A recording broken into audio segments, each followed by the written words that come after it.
Salamlar dostlar, mən yazıcı Barlas. 2026-cı ilin ilk günündə hər birinizi salamlayıram. İnşallah bu ildə Barlas olaraq ölkəmizi və insanlarımızı inkişaf etdirmək üçün çantamı çiynimə alıb, kitablarımı da çantama qoyub Bakının küçələrində, eləcə də Azərbaycanın bütün küçələrini gəzəcəm və 2025-ci ildə olduğu kimi 2026-cı ildə də küçədə qarşıma çıxan hər kəsə kitablarımı təqdim edəcəm. Kitabımın nəyə xidmət etdiyini, nə üçün almağın vacibliyini izah edəcəm və kitablarımı küçədə qarşıma çıxan hər kəsə satacağam. 2025-ci ildə mən yazıcı Barlas üçün çox böyük bir uğur oldu. Xüsusən Barlas kitabım məni çox sevdirdi. Demək olar ki, Azərbaycanda əksəriyyət məni tanıyır. Küçə ilə gedirəm. 3 nəfərdən ən azı biri Barlas deyə gəlib salam verir və mənlə şəkil çəkdirirlər. Təbii ki, bu da məni çox xoşbəxt edir. Mən istəyirəm ki, məni bütün Azərbaycan tanısın ki, kitablarımla hər bir insan inkişaf etsin. Mənim əsas məqsədim ölkəmizi Finlandiya, Norveç və İsveç səviyyəli bir ölkəyə çevirməkdir. Buna görə küçələrə çıxıb hər bir azərbaycanlıya kitabımı satıram.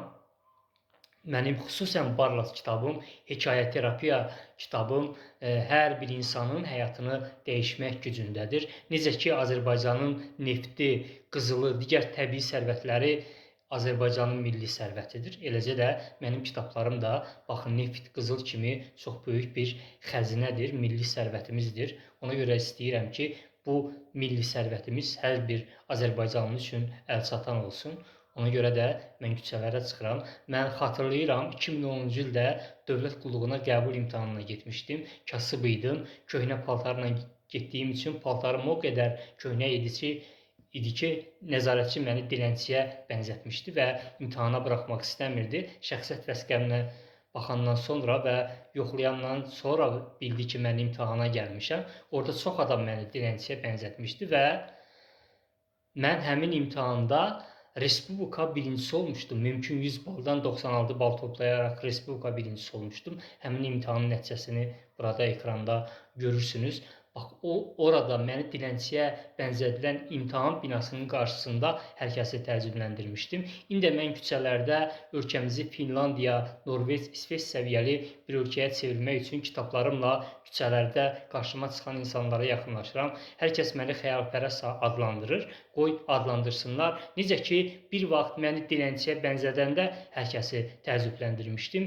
İndi məni xəyalpərəst adlandıran hər kəsi bax, küçədə təəccübləndirəcəm.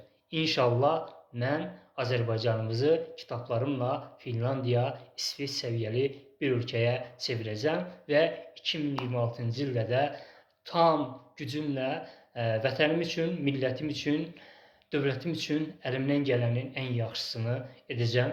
Mən millətimi çox sevirəm, vətənimi çox sevirəm, ölkəmi çox sevirəm. Ona görə də istəyirəm ki, mənim ölkəm dünyanın ən inkişaf etmiş bir ölkəsi olsun. Ona görə də möhtəşəm əsərlərimi yazmışam və indi küçələrə çıxıb onları hər bir azərbaycanlıya satıram bu məqsədlə. Bu yol çox çətin bir yoldur. Hətta deyərdim, təhlükəli bir yoldur. Ölkəmizi istəməyən insanlar məni aradan götürə də bilərlər, öldürə də bilərlər.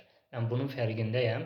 Amma mən öz məqsədimdən, bu şərəfli missiyamdan geri dönən deyiləm və ölkəmizi Finlandiya, Norveç, İsveç səviyyəli bir ölkəyə çevirənə qədər küçələrdə bütün Azərbaycanı gəzərək hər bir azərbaycanlıya kitablarımı satacağam. Artıq bir çox Azərbaycanda mənim kitablarım var. Xüsusən tələbələrin ən çox sevdiyi yazıcı Azərbaycanda Barlasdır. Bunu tələbələrdən soruşsanız, onların üçündən İkisi Barlas deyəcək və ən çox sevdikləri kitab da tələbələrin Barlas kitabıdır.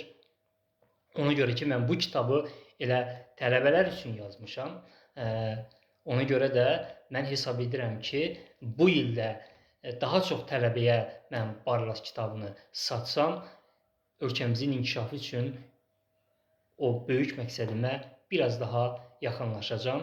İnşallah sizin də dəstəyinizlə, sizin də köməyinizlə 2026-cı il bizim üçün daha uğurlu il olacaq və bir gün mən Azərbaycanın Finlandiya, İsveç, Norveç səviyyəli bir ölkəyə çevrildiyinin müjdəsini verəcəm.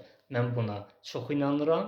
Ona görə ki, yazdığı məsələlərə, kitablarıma çox inanıram və bu şərəfli yolda hər gün inamla addımlayacağam.